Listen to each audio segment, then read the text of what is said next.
أهلا بكم.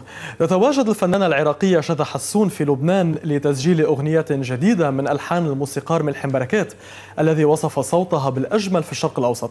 فماذا تقول شذى عن هذا التعاون إضافة إلى مواضيع أخرى نتابعها في اللقاء التالي؟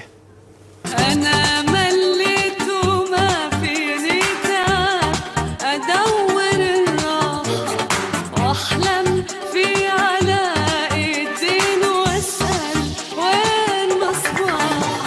أنا مليت وما فيني في تعاون جديد مع الموسيقار ملحم بركات، والتعاون معه بحد ذاته بيكون حدث لأنه كل الفنانين تحديدا الفنانات بيحبوا ياخذوا من ألحانه. خبريني عن هذا التعاون.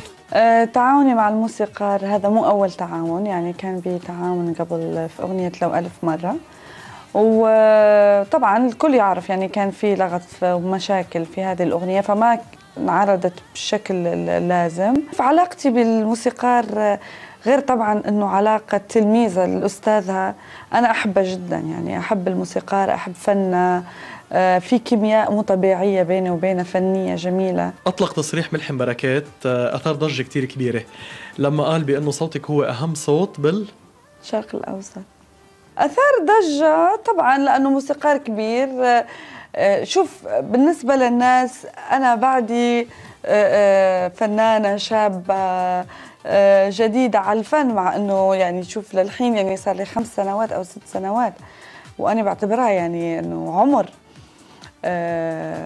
فأكيد بالنسبة لهم أنه دائما بالنسبة لهم لازم هذا الكلام ينقال على شخص عنده تاريخ أكبر فنيا أو وقت أكبر. فبس هذا الشيء لا يعني هو تصريح، طبعا هذا هو كلامه، طبعا أنا أفتخر فيه وأفرح فيه جدا. بتوافقين رأيك؟ تعتبري حالك بأنه أجمل صوت؟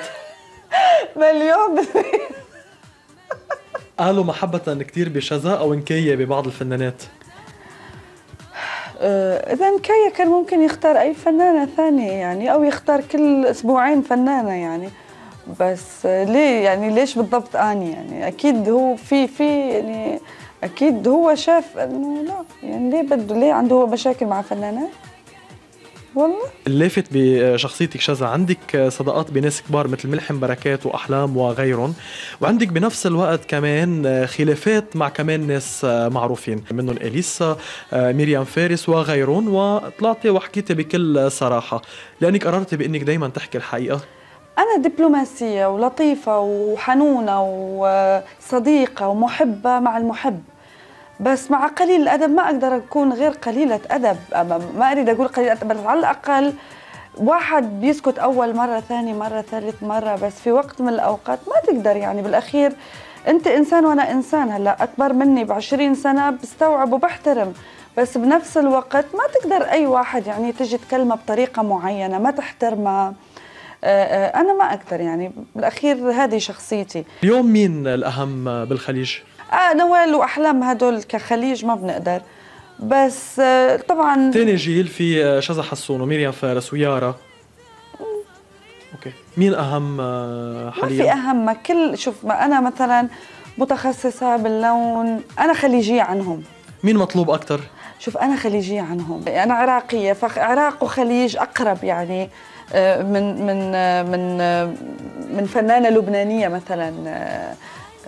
ف ما بقدر اقول لك اكثر. هلا كل فتره في حدا ممكن. هالمرحله انا شذى حسون اليوم عندك ثاني تجربه تمثيليه، بتلاقي حالك ممثله يعني تحملي هاللقب ممثله؟ موهبه التمثيل اكيد موجوده، بس مو اكثر طبعا من موهبتي كغناء. يعني انا اولا واخيرا انا انسانه اغني، يعني مش يعني أنا لست ممثلة أبداً.